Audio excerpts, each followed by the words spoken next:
Buenos días a todos en el auditorio y vía Zoom. El día de hoy, prosiguiendo con el curso de catarata, vamos a hablar de un caso clínico. Bueno, vamos a empezar. Bueno, quien le habla es el médico residente Rafael Mendoza Vara, bajo la asesoría de la doctora Carmen Pérez Julca.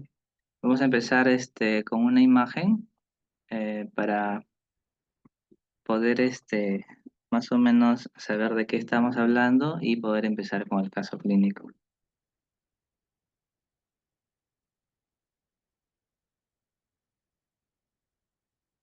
Y creo que se ve la imagen. Pero vamos a empezar con algunas preguntas de los médicos acá, de los colegas residentes. A ver, alguien que nos pueda decir qué es lo que estamos viendo en la imagen. Por ahí el micro.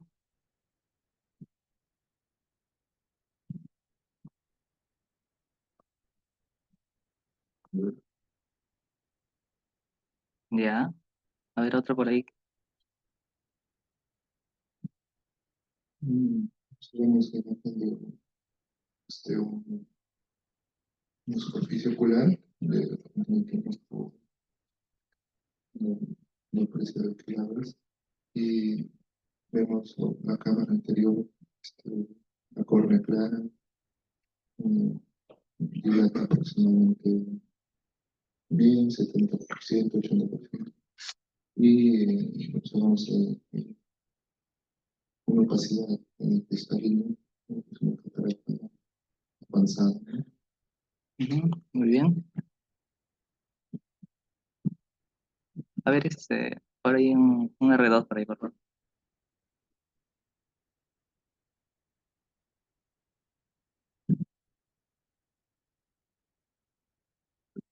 La pupila cristalina tiene una forma como el rosete. Podría ser una catarata traumática.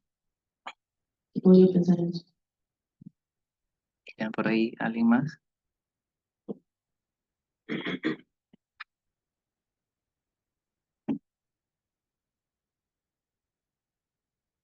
A ver, pásale el micro, por favor.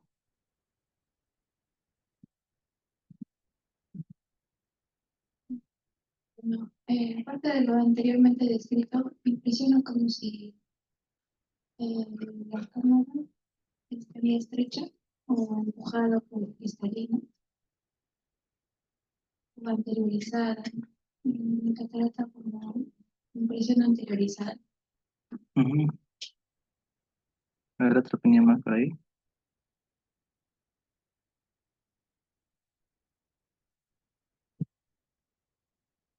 Ahí impresionaría una solución de las células, ¿no?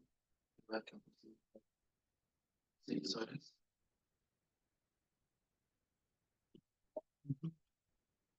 Ahí en esta parte dice un poco de zoom. eh, Quizás se pueda visualizar mejor algunos detalles. ¿Alguien tiene una idea por ahí de qué podríamos estar hablando?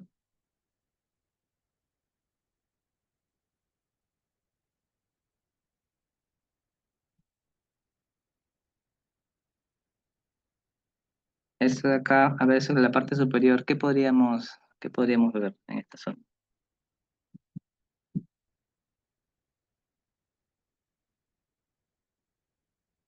Esta zona de acá que está en el puntero. ¿Alguien por ahí? ¿O a qué se asemeja, no? Esa imagen.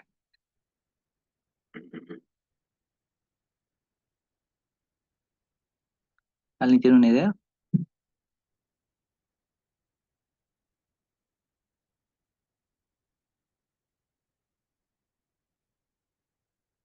A ver, algún R1 que se le ocurra algo.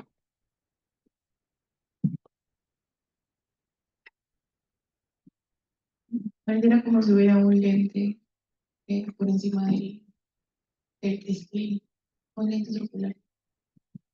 Ya, en verdad, sí, ¿no? Parece es un áptica que está ahí, ¿no? Que se nota ahí en la fotografía. ¿Y qué podríamos estar hablando? ¿Qué tipo de lente tricular?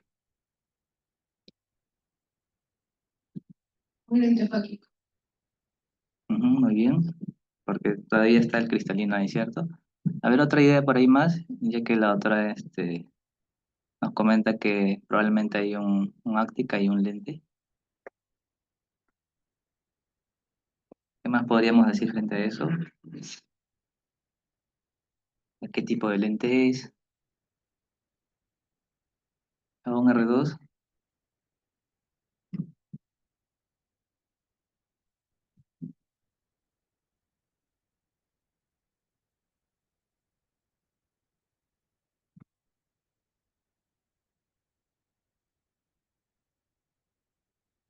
¿Alguien por ahí? Bueno, avanzamos.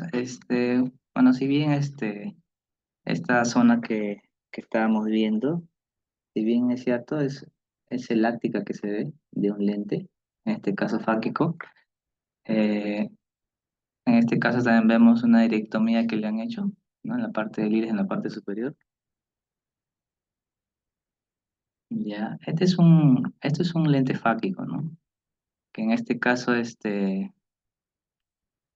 vamos a describirlo, ya que nadie... Dentro de esta clasificación, esos lentes fáquicos pueden tener un apoyo angular, que es por fuera, ¿ya? Una fijación iridiana, ya que está plegada al iris, y una fijación en cámara posterior, ¿no? En este caso en este caso de la imagen, podemos ver que está en la parte posterior, según esta clasificación, ¿no? Entonces hasta ahí tenemos que es un lente fáquico en cámara posterior.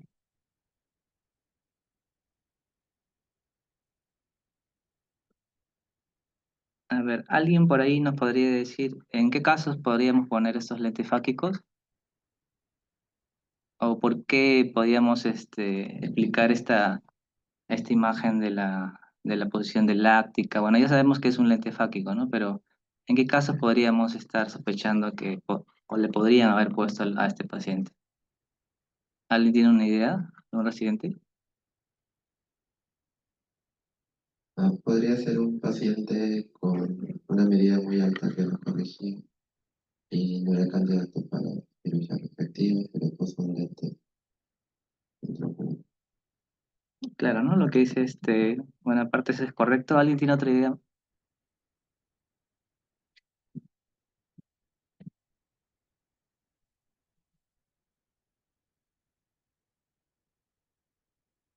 Bueno, avanzamos. Dentro de los líos fáquicos tenemos una serie de tipos de lente, ¿no? Como dice Diego, es para medidas muy altas, ¿no? En este caso de miopía es muy alta. En este caso tenemos varios tipos de lentes, como el Kellman, que va de un poder de -8 a -20, ¿no? Que ese es el tipo de lente, son los más clásicos, los que se ven más. El Artisan, ya que va de -3 a -15, ¿no? Y cada modelo de Artisan tiene algún tipo de diámetro y poder óptico distinto, como lo estamos viendo en la imagen. El Artiflex, que es el de abajo, que va desde -2 a -14.5. Tenemos también el ICL, ya un poco más antiguo, de -3 a -23. Y el IPCL, en este caso, que es un material de acrílico hidrofílico, que va de -1 a -30, ¿no? Si vemos, este tiene un mayor rango de poder, ¿no? Y en este caso, el lente que vemos en la imagen anterior corresponde a un lente fáquico IPCL, ¿no? Y más o menos viendo esos rangos de poder, nos podríamos imaginar que este paciente tiene una medida bien alta, ¿no? Un poder bien alto negativo. En este caso, correspondería a un miope alto, ¿no? Este es el tipo de lente, el IPCL. Y este último, el Cryptoplan. Bien, empezamos, bueno, ya vimos la imagen, en este caso es una catarata, ¿no? Con un áptica que se nota ahí como producido por un lente fáquico. El caso clínico es del 22, 19 de septiembre del 22, llega un paciente varón de 48 años con un tiempo de enfermedad de un año. El principal problema de este paciente era disminución progresiva de la agudeza visual, ¿no? Si bien dentro de los antecedentes quirúrgicos oftalmológicos, eh, el paciente fue implantado polio fáquico en ambos ojos en 2017 en un intervalo de 3 meses cada ojo. Ya previamente a eso le hicieron una esterectomía en ambos ojos en 2017. Ya, la agudeza visual de este paciente era en ambos ojos de movimiento de manos. Bueno, él refiere que progresivamente, después del lío fáquico, tampoco veía tan bien que digamos, ¿no? Pero la visión fue bajándole la agudeza conforme el tiempo, ¿no? Y vine a consulta justamente por ese detalle. La presión en todo momento se mantuvo normal. Rafael, solo para aclarar, el procedimiento que se realizó previo al implante del lío fálquico es la iridotomía. Ujú, Iridotomía con láser en ambos ojos. ujú.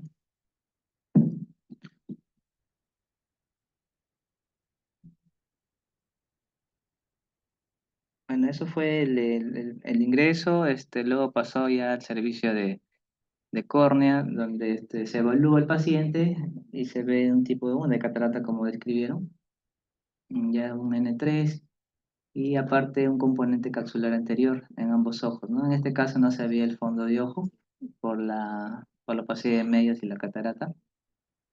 En este caso, queda como un diagnóstico en el servicio de catarata secundaria, poliofáquico y miopía alta en ambos ojos, ¿no? Dentro dentro del plan, en este caso se pidió una microscopía especular, una ecografía UVM y biometría, ¿no? Bueno, en este caso, eh, ¿qué datos nos podría dar estos tipos de exámenes o para qué le solicitamos estos exámenes? A ver, alguien que pueda comentarnos respecto a la microscopía o el UVM o la biometría, o qué esperaríamos encontrar en este caso. A ver, un residente, respecto a ver a la microscopía. Nada, con respecto a la microscopía, como el paciente ya ha sido operado, probablemente durante la cirugía haya bajado su frecuencia arterial, por eso es importante tenerlo antes de la cirugía, ¿no? Claro, ¿no? A ver, respecto a la ecografía, ¿algún dato importante que podríamos encontrar aquí? Con respecto a la ecografía, lo que se busca es que la retina está aplicada, sin embargo, es un miope alrededor del hemisferio posterior y también un desprendimiento de vítreo. Ujú. ¿Algún otro idea más respecto a los demás? ¿El VM o la biometría? Respecto al VM, se podría comprobar si es que las sonoras están eh, adecuadas para igual soportar una cirugía posterior y también podría ver la posición del lente, si es que hay alguna alteración. Ujú. ¿Algún detalle más en la VM a un residente de segundo año?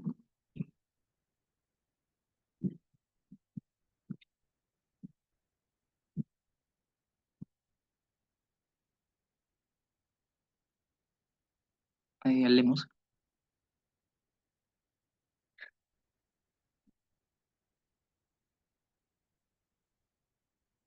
Con el VM podríamos evaluar si el lente está haciendo roce con el iris o posteriormente con el cristalino, porque en poco tiempo ha desarrollado catarata, así que probablemente el lente ha estado haciendo roces crónicos con el cristalino en la zona anterior y eso provocó una catarata secundaria al lente. Ok, los dos, adelante o para atrás. Claro. ¿Y en la biometría? ¿Alguien por ahí?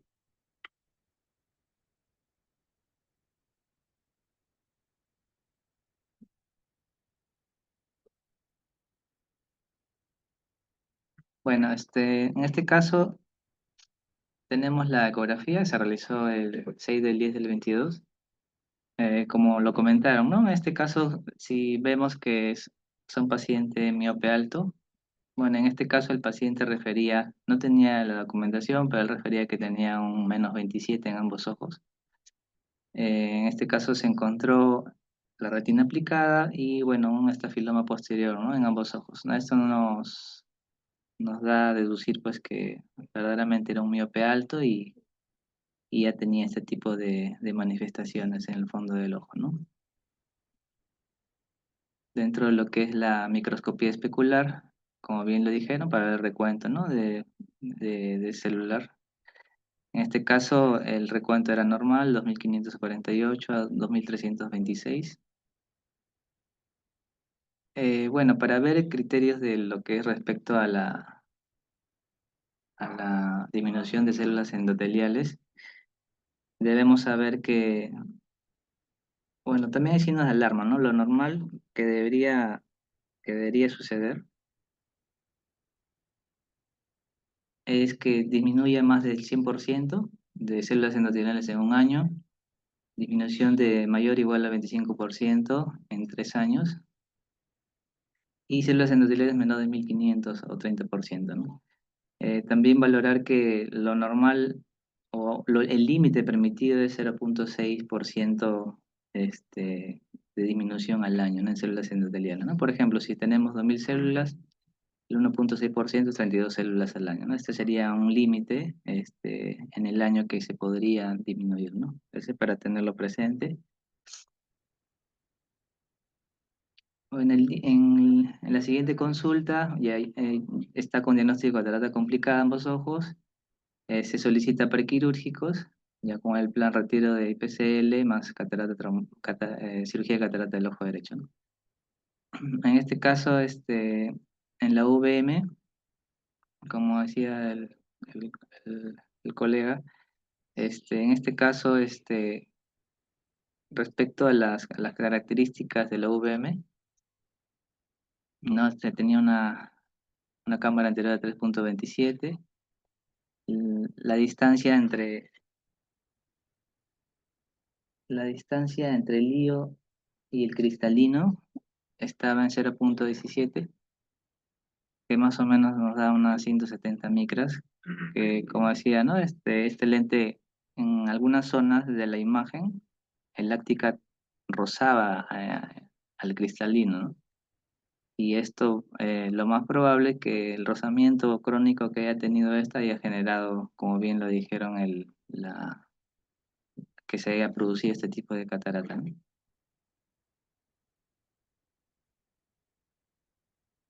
Bueno, estas son del informe, las características que se encontraron en ambos ojos, muy similares en ambos ojos.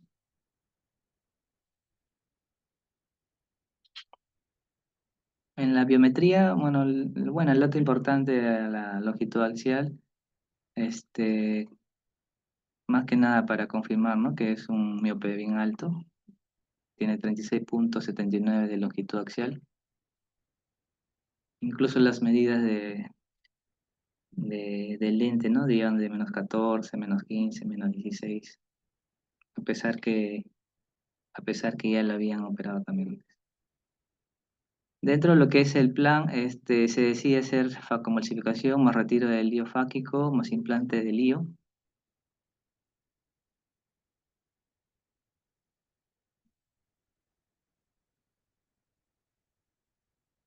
En este video cortesía del doctor Ruiz. Vemos el ojito, se hacen dos tipos de incisiones laterales.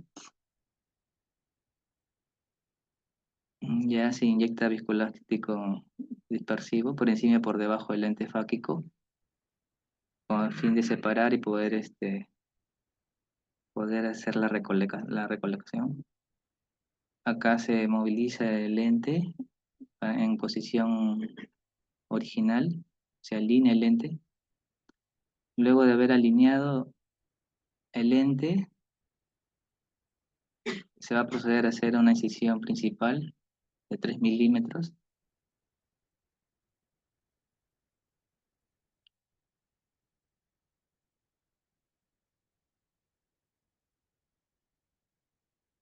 Ya de ahí se procede a la esterilización del mismo lente. Por la misma incisión extraen el lente. Recordar que este es un lente hidrofílico, entonces bien es maleable, ¿no? Por eso es que sale por esa incisión con esa facilidad. Bueno, y luego ya se procede a hacer la FACO con se tiñe, se hace la cápsula recti,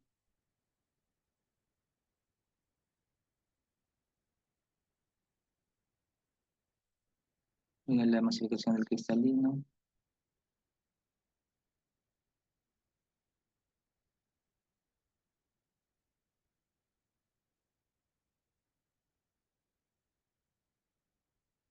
Está aspirando los restos, aspiración de la corteza.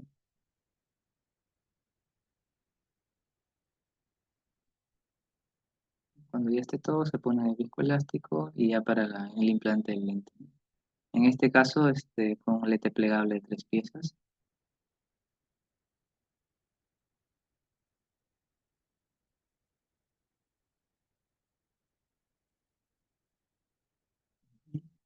En este caso no hubo ninguna complicación.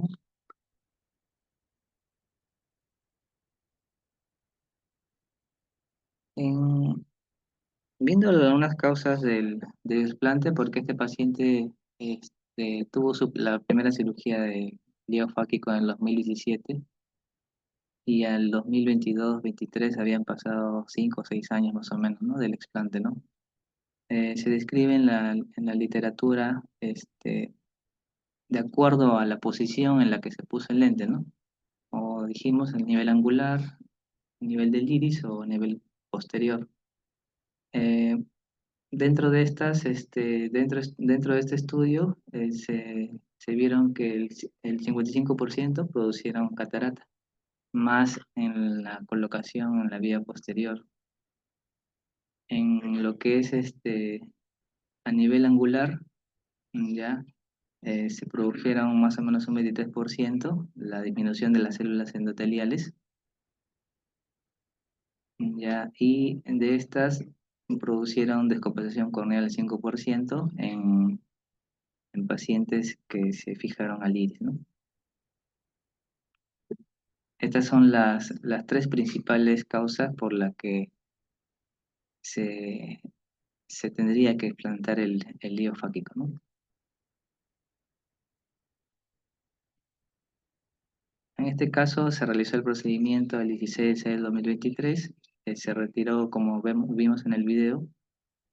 Ya de ahí el paciente llegó a sus controles, de ahí, bueno, se llegó a operar también el otro ojo, también sin complicaciones.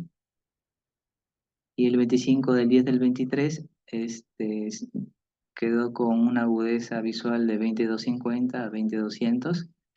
El paciente también fue valorado por retina, bueno, ya tenía algunas lesiones tipo alteraciones del DPR, la retinopatía miópica, y esto también hacía que no recupere más visión de lo que podría haber recuperado, ¿no? Recordar que era un miope alto, él refería que tenía un -27, no se documentó, pero es lo que refería él, lo que le habían dicho. En este caso quedó como pseudofaquia a ambos ojos y retinopatía miópica a ambos ojos. La refracción que se hizo, la última, quedó en -2.5, 1.75 de cilindro, con un 20/80, y en el ojo izquierdo -3.25, con 0.75 a 20/60, ¿no? Bien, este es el caso que lo presentamos. Es un caso interesante respecto al lío fáquico y el tiempo en el que se produjo este tipo de catarata, ¿no? Que fue relativamente rápido, debido al roce que hubo entre el cristalino y el mismo lente, ¿no? Entonces hizo que la catarata se forme más rápido. En este caso se hizo una nuclear y aparte una subcapsular anterior. Este, bueno, y este es el resumen del caso, ¿no? Ahora la doctora Pérez va a proseguir con la exposición.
Sí, no sé.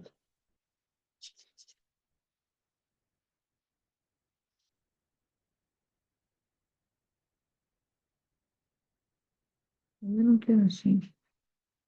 Ya, sí. Ya, ya, gracias. Buenos días. Gracias, Rafael, por la presentación del caso. Mm, mm,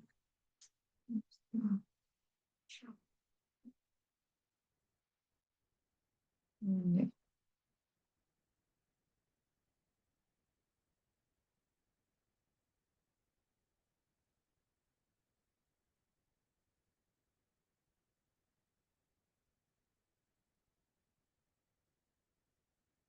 Declaro no tener conflicto de intereses.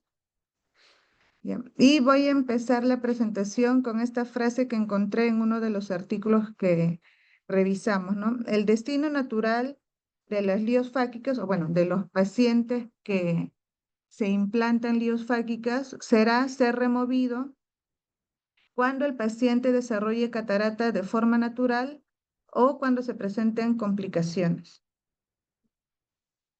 Entonces, el objetivo es pasar de esta situación donde tenemos un paciente con un lente fáquico, con catarata, y con la bilensectomía pasar a esta situación, ¿no? Es un paciente ya con su lente intraocular en saco, ¿no? Entonces, vamos a hacer una pequeña revisión de algunos aspectos importantes para poder enfrentarnos a casos en los que tengamos que hacer bilensectomías. Entonces, para recordar, las lentes fáquicas se dividen en tres categorías principales. Bueno, o sea, en dos, de los de cámara anterior, dentro de ellos los de soporte angular y los fijados a iris, y las lentes fáquicas de cámara posterior, que son de las que más voy a hablar en la presentación, porque es el caso de nuestro paciente, ¿no? Entonces, las lentes fáquicas de cámara posterior aparecen más o menos a partir de los 90. El primero de ellos en aparecer fue el ICL, y ya una vez que se venció la patente del ICL, empezaron a aparecer otras marcas de lentes fáquicos de cámara posterior, como el IPCL o el iCril, entre otros, ¿no? Pero los dos más reconocidos, al menos en nuestra realidad, son estos dos, ¿no? El ICL y el IPCL. Y es importante mencionar que conforme han pasado los años, desde su primera versión hasta sus versiones más actuales, se han ido produciendo cambios en su morfología, en sus ápticas, etcétera, que han permitido una mejor adaptación en el ojo. Entonces, así tenemos los dos lentes, ¿no?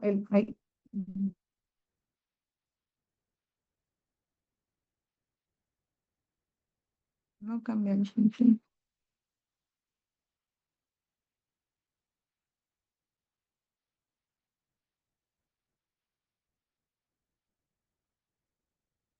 El ICL, que viene de Implantable Collamer Lens, fabricado por la casa comercial Star Surgical de Estados Unidos. Y como les dije, ¿no? Desde que apareció se han ido apareciendo cada vez nuevas versiones con, bueno, con pequeñas modificaciones en su morfología, siendo la más importante de ellas la presentación de un aquapor, ¿no? En el centro del lente fáquico, ¿no? Lo cual va a permitir una mejoría en el flujo del humor acuoso, que como vamos a ver es bastante importante para el metabolismo del cristalino. Entonces, el ICL está formado por un material patentado, conformado por colágeno de fuente porcina, altamente purificado, no inmunógeno, con un polímero hidrofílico, ¿no? Y bueno, lo que siempre se destaca de este lente es que este material es bastante biocompatible con el ojo, ¿no? O sea, de todos los que existen, es el supuestamente más biocompatible que existe. Y bueno, vienen 4 tamaños disponibles que están ahí, ¿no? El segundo lente más usado por nosotros es el IPCL, que viene de Implantable Phakic Contact Lens. Este lente está fabricado por una casa comercial llamada Care Group de la India. Bueno, vienen en tamaños desde 11 a 14 milímetros, en pasos de 0.25 milímetros, y del mismo modo las versiones más recientes tienen incluso ya no solo un aquaport, ¿no? Sino varios aquaports en su estructura que va a permitir un mejor flujo del humor acuoso, que ya para que quede claro es importantísimo para un adecuado metabolismo del cristalino, ¿no? Entonces aquí podemos ver que el de las ICLs van a tener un poder esférico que va desde menos 0,50 hasta menos 18 dioptrías y que pueden corregir hasta un astigmatismo de 6 dioptrías. Y en el caso del IPCL, el poder esférico va desde más 15 dioptrías a menos 30 dioptrías, con una capacidad de corregir cilindros de hasta 10 dioptrías.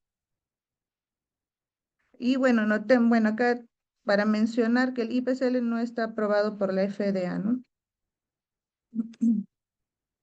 Entonces, desde que aparecieron nuevas opciones posteriores al ICL, como por ejemplo el IPCL u otros, los diferentes estudios publicados buscan comparar los resultados refractivos y la seguridad de ambas lentes, ¿no? Y en conclusión podemos decir que todos los estudios, o la mayoría de estudios, podemos decir todos, coinciden en que ambos lentes demuestran un perfil de seguridad y unos resultados visuales refractivos comparables, ¿no? Entonces ese es como que el resumen. Ahora, ¿en qué pacientes vamos a considerar el implante de estos lentes? Lo vamos a considerar en pacientes con ametropías altas que no sean candidatos a cirugía refractiva láser, ya sea porque tengan córneas delgadas o porque tengan córneas patológicas, ¿no? Como sospechosas o con queratocono. Tienen que tener una profundidad de cámara anterior mayor de 2.8 milímetros, no tienen que tener patologías oculares. Y algo que no mencioné, estas lentes fáquicas hoy en día también ya pueden ayudarnos a corregir la presbicia, ¿no? Eso es algo también bastante interesante. La edad debe estar entre 21 a 45 años promedio. Tiene que tener una refracción estable el paciente, un cristalino claro. Y bueno, ya lo mencioné, una ausencia de patologías oculares importante. Las ventajas de esta técnica quirúrgica es que nos va a mantener la estructura corneal, es reversible, presenta una recuperación rápida y mantiene la acomodación del paciente, ¿no? La acomodación natural.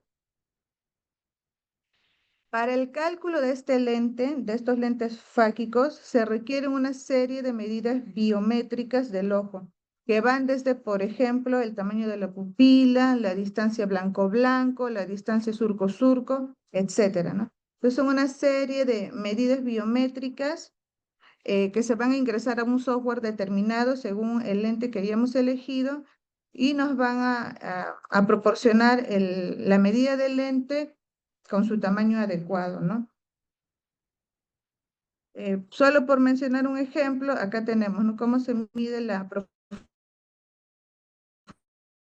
profundidad de la cámara anterior, desde el endotelio hasta la cara anterior del cristalino, o medidas hoy en día bastante importantes, no solo el blanco-blanco, ¿no? Sino también la distancia surco-surco, que sería más precisa, tomadas con un VM, ¿no? Estos pacientes, como todo paciente, debe ser evaluado con una buena anamnesis, con un buen examen clínico, y todos los exámenes auxiliares deben estar valorados adecuadamente, ¿no? Solo por mencionar igual un ejemplo, en el caso de la VM también nos va a permitir detectar la presencia de quistes en el surco, ¿no? Que se ha descrito que pueden llegar a ser bastante frecuentes, ¿no? Y habría que ver cuál es la implicancia de estos quistes en la estabilidad del lente fáquico, ¿no? Si es lo mismo o no que haya un solo quiste en un cuadrante o varios quistes en los 4 cuadrantes, etc. Entonces, Como lo mencioné al inicio, el destino final de estos lentes va a ser su explante, ¿no? Y en este artículo se hizo una revisión de 240 casos de explante y, bueno, de 72 casos de lentes fáquicos de cámara posterior, podemos ver que la indicación principal del explante fue la presencia de catarata. En segundo lugar, el inadecuado tamaño o poder del lente. Y en tercer lugar, el aumento de la presión intraocular. Aquí también quiero hacer énfasis, aprovechando acá el tema de los procedimientos, que recordemos que, por ejemplo, nuestro paciente que tiene catarata y que hemos decidido operarle la catarata, tenemos que recordar que la mayor parte de estos pacientes son pacientes con ametropías altas, más frecuente miopías altas, miopías patológicas. Entonces, también tenemos que tener esto presente tanto para el preoperatorio, el intraoperatorio y el posoperatorio. O sea, ya va a haber una clase exclusiva de cómo abordar a pacientes, cómo abordar las cataratas en pacientes con miopía, ¿no? Entonces, en realidad, al final todo se engloba y todo tenemos que tenerlo presente en todo momento para explicarle al paciente los riesgos que están asociados a estos procedimientos, ¿no? Básicamente el desprendimiento de retina que tenemos que marcarlo bastante en el paciente, porque son jóvenes, suelen ser jóvenes. Ahora, como mencioné, la evolución de estos lentes ha permitido mejorar su estructura. Tanto el ICL como el IPCL tienen aquaports. Y como podemos ver hoy en día, y cada vez es menos, o sea, miren ustedes, en un estudio de 617 ojos, solo se reportó un 0.49% de opacidades del cristalino, ¿no? Entonces, cada vez estos lentes nos van a permitir una mayor, o sea, si hacemos una buena planificación, no tendrían por qué manifestarse cataratas secundarias al implante de lente, no salvo ya la evolución natural que por la edad todo paciente pues en algún momento va a desarrollar su catarata. Y acá el doctor, bueno, porque esa es una diapositiva cortesía del doctor, nos hace hincapié, ¿no?, en comparar el diámetro de una iridotomía periférica con los diámetros de los aquapor, ¿no? El diámetro del aquapor es mucho más grande, permite un mejor drenaje del humor acuoso, y en el caso del IPCL, no lo mencioné, también se dice que tiene una forma pseudocónica que permite una menor dispersión de la luz. Entonces, las posibles causas de que el paciente desarrolle catarata en estos pacientes sería un bolo insuficiente, una técnica quirúrgica inadecuada, la evolución natural que sea por la edad, o un flujo del humor acuoso alterado que, como hemos visto hoy en día, tendría que ser una causa rara, ¿no? Entonces, convencionalmente, siempre se evaluaba algo que nosotros conocemos como el volt. Este volt es la distancia entre la cara posterior del lente fáquico y la cara anterior del cristalino. Y digamos que en promedio se suele recomendar que esté entre un rango de 250 a 750 micras. Sin embargo, Peternel describió que este volt no era estático, ¿no? Y que más bien iba a variar según los cambios de luz externos o incluso según la acomodación del paciente. Y es así que él plantea incluso dos términos más, ¿no?, que es el rango del volt y el intervalo del volt. El intervalo sería la medida máxima del volt, no tanto en midriasis máximo como en miosis máxima, esas medidas, y su diferencia sería el rango de volt, ¿no? Aquí podemos ver en las OCT superiores, las OCT de un paciente sin el implante de lente, y en las OCT inferiores ya con un lente fáquico, y podemos ver cómo en midriasis se produce un aumento del volt, ¿no? Entonces, este doctor González, él en su estudio, ¿no?, encontró que el promedio de este rango de volt era de 167 micras. Él intentó saber si es que este rango era igual en todos los pacientes y los dividió en subgrupos, y él determinó que a mayor vol del paciente, el que inicialmente lo conocemos como estático o en miosis, a mayor vol del paciente iba a haber un mayor rango de vol, ¿no? Una mayor variación. Entonces, este rango de variaciones podría tener repercusiones clínicamente significativas dependiendo de cómo esta lente se acerque al cristalino, ¿no? Ya sea central o periféricamente, ¿no? De hecho, en nuestro paciente es lo que pasó, ¿no? Se ve en la VM cómo hay un contacto, ¿no? Y el vol está descrito incluso como 170 micras, ¿no? Bueno, este estudio es para lo mismo, ¿no? Donde se ve que en condiciones escotópicas o en midriasis el vol va a aumentar. Entonces, el vol siempre estuvo en relación directa al tamaño longitudinal de la lente, a la bóveda intrínseca del lente y a que estén pues bien adecuadas, bien colocadas las ápticas en el surco, ¿no? Sin embargo, hoy en día debemos considerar todo esto que estamos viendo, ¿no? La dinámica pupilar y la acomodación que también van a influir en la dinámica del vol, ¿no? Y en el comportamiento de las líos fáquicas. Ya como para terminar, con respecto a la biometría en estos pacientes, primero considerar que cada vez vamos a tener una mayor demanda de estos casos y vamos a ver si es que su presencia influye o no en el cálculo del lente. Entonces, en estos pacientes se describe o han descrito que podrían haber dos errores, ¿no? Uno de ellos es un error en la longitud axial. Aquí, entonces, la presencia del lente podría influir en la longitud axial tanto que sea tomado por ultrasonido o por interferometría. Entonces, se han propuesto unas tablas que permitirían corregir este error, ¿no? Tanto para si la tomes de la longitud axial por ultrasonido o por interferometría.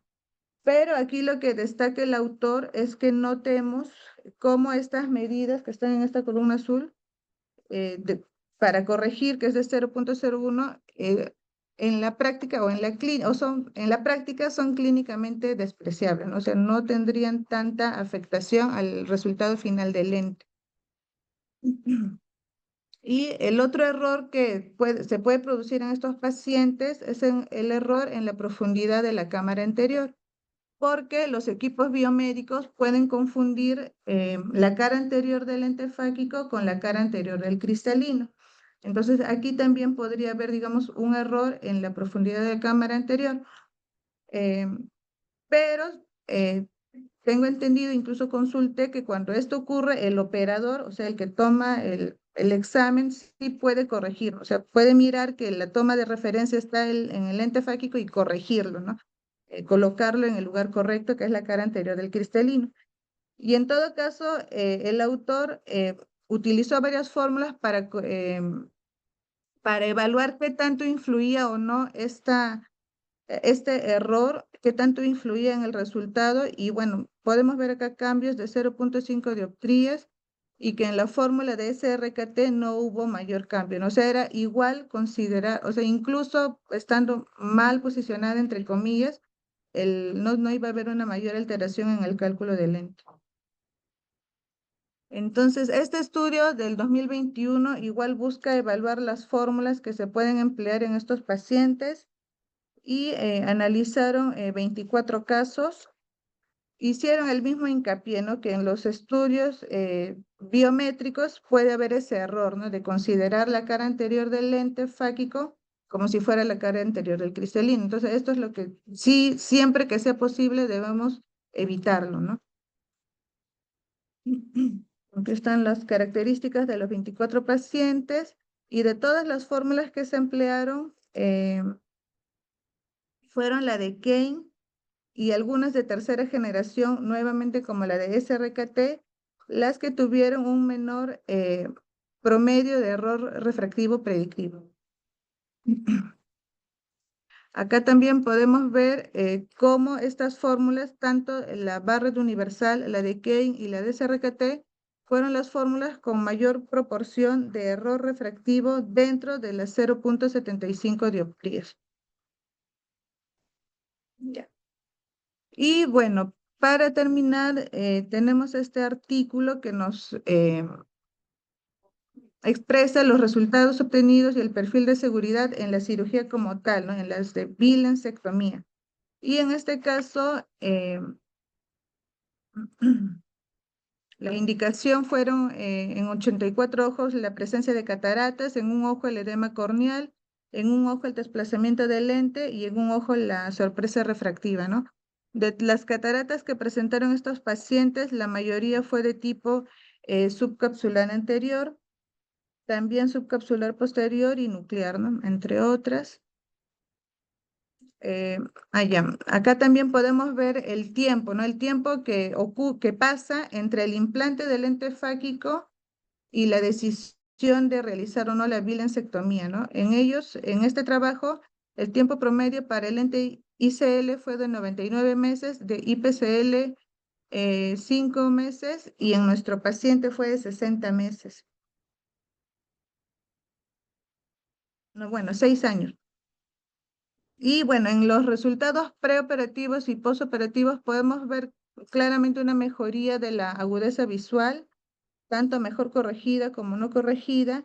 Vemos que las células endoteliales se mantienen estables, que la esfera y el cilindro se mantienen, ¿no? Y las complicaciones que reportaron ellos fueron las intraoperatorias RCP, posoperatorias. Bueno, en el posoperatorio temprano, un paciente presentó desprendimiento de retina. Vuelvo a hacer hincapié, ¿no? En que la mayor parte de estos pacientes son pacientes con miopías altas. Nuestro paciente tenía una longitud axial de 36 milímetros, entonces siempre trabajar en equipo con el servicio de retina. Y bueno, 4 pacientes desarrollaron opacidad de cápsula posterior. Acá nuevamente no se ve cómo hay una mejoría de las agudezas visuales, tanto en ICL como IPCL, ¿no? Y la conclusión de este estudio es que la principal causa de bilensectomías es el desarrollo de cataratas, bueno, en ellos, ¿no? Y los resultados visuales y refractivos fueron bastante aceptables, ¿no? Con una escasa tasa de complicaciones. Después, el 2022, se publicó una revisión donde estaba incluido el artículo que hemos visto y otros 3 más, donde las conclusiones son bien parecidas al final, ¿no? Ahora, si notamos, muchos de estos pacientes finalmente no llegan a corregir al 20/20, ¿no? Y no es tanto por el error refractivo per se, sino por lo que estamos considerando también que son pacientes que tienen un fondo de ojo alterado, ¿no? Por la miopía patológica que tienen. Y entonces, a modo de conclusiones también, la bilensectomía es un procedimiento seguro que puede mejorar significativamente la agudeza visual del paciente y de todos modos, recordemos que son lentes que se están implantando desde los 90 cada vez más y entonces en algún momento nos vamos a enfrentar cada vez con más de estos casos, ¿no? Nada más, gracias.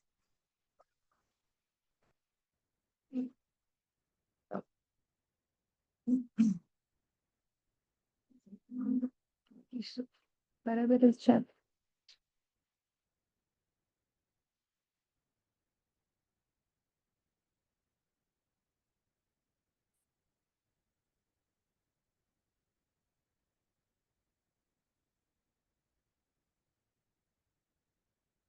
Doctor Ruiz nos hace un comentario para tenerlo presente.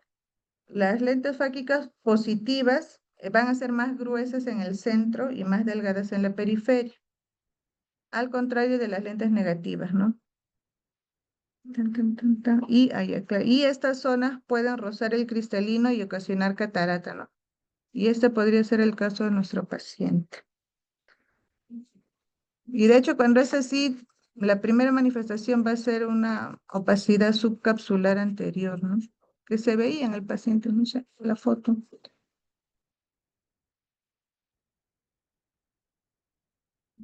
En estos momentos, con lentes multifocales, es posible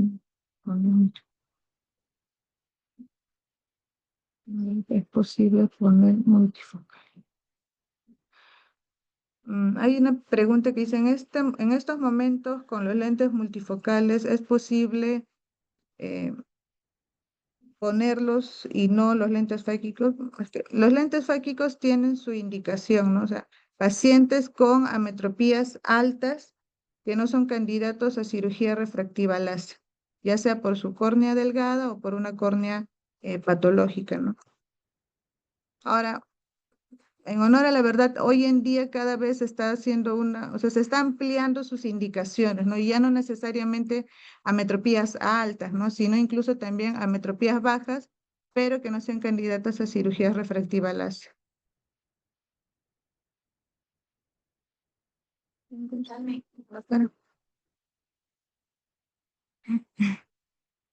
Ya han presentado algunos cuadros donde definitivamente la principal complicación de los lentes de cámara posterior es la catarata y del anterior la descompensación corneal o disminución de células endoteliales.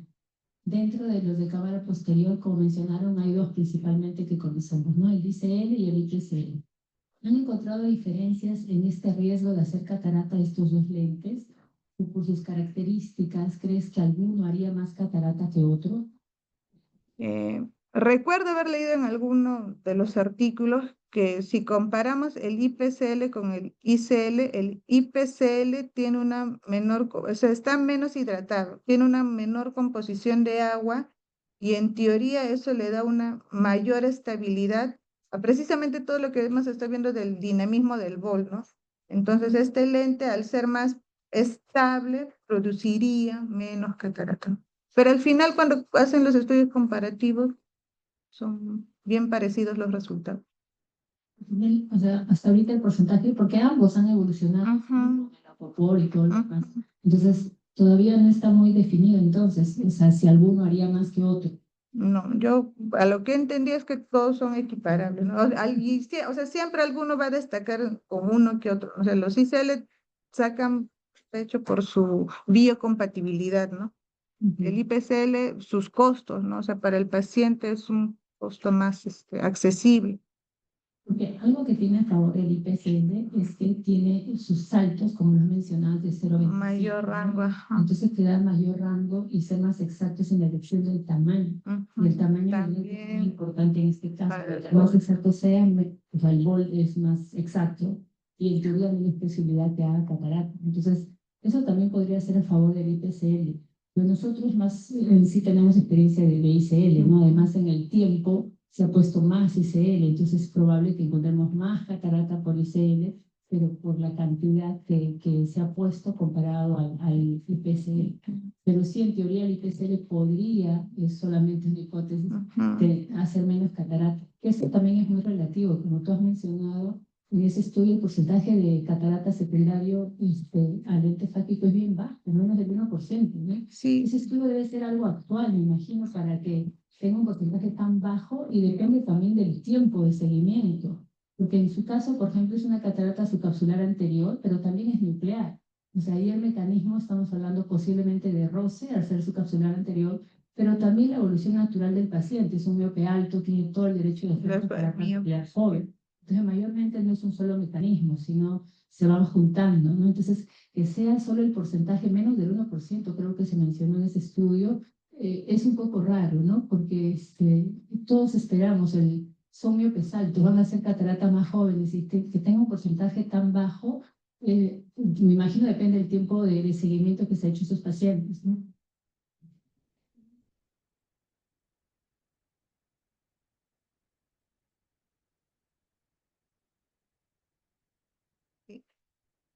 ¿Algo más? Doctor A veces Valentina. tenemos también un poco de controversia en el otro caso, no es si sacamos o no, incluso hacemos seguimiento, ¿no? Para ver si sacamos o no el lente, si hacemos la facorrefractiva o no. En este caso es muy definido que hay que sacar el lente, hay que sacar la catarata, tiene una catarata evidente, una agudeza visual baja. La decisión de sacar el lente o no está bastante fácil, pero no todos los casos son así. Hay casos que hay que pensarlo mucho, pero en este paciente ya tenía una catarata evidente, hay que sacar el lente, hay que sacar el cristalino, o sea, la bilancectomía y el implante de lente, ¿no? Sin embargo, siempre, como lo has mencionado, el DR, ¿no? El DR, el riesgo del DR que tienen estos pacientes hay que ponerles bien en claro. Y actualmente hay algunos nomogramas, por decir, que les hablan del riesgo del DR, Y claro, con la evaluación de retina, que es muy importante, y una de las cosas que nos piden este mamograma para saber el riesgo de DR en estos pacientes es justo el DBP, ¿no? El DBP es un factor muy importante para determinar el riesgo. Según los estudios, los retinólogos nos dirán sí o no, pero es una de las cosas que siempre nos recalcan, el DBP. Y otro factor, el sexo, también está muy asociado. El femenino es mucho menos que el masculino. Y otros datos que nos dan como longitud axial, ¿no? Y si hay lesiones predisponentes. Entonces, eso también siempre de la mano de retina, recalcar eso al paciente, ¿no? Y recordar que, o sea, que al final en medicina nada es absoluto, ¿no? Porque recuerdo que hay una ponencia del doctor Bianchi, que es uno de los doctores que más IPCLs ha utilizado, y él reporta que incluso cuando nosotros hablamos del VOLT, supuestamente manejamos un rango de seguridad, ¿no? Pero él menciona así en sus conversaciones que él tiene pacientes con incluso VOLTs de 100 micras y que uno podría pensar, no, ya está muy pequeño, va a ser catarata, hay que retirar el lente. Pero él decide seguir al paciente, ¿no? Seguir, acompañarlo y no todos los pacientes llegan a desarrollar catarata, ¿no? Entonces, al final es un todo, son varios factores los que influyen para que el paciente haga o no haga catarata. Listo. Bueno, creo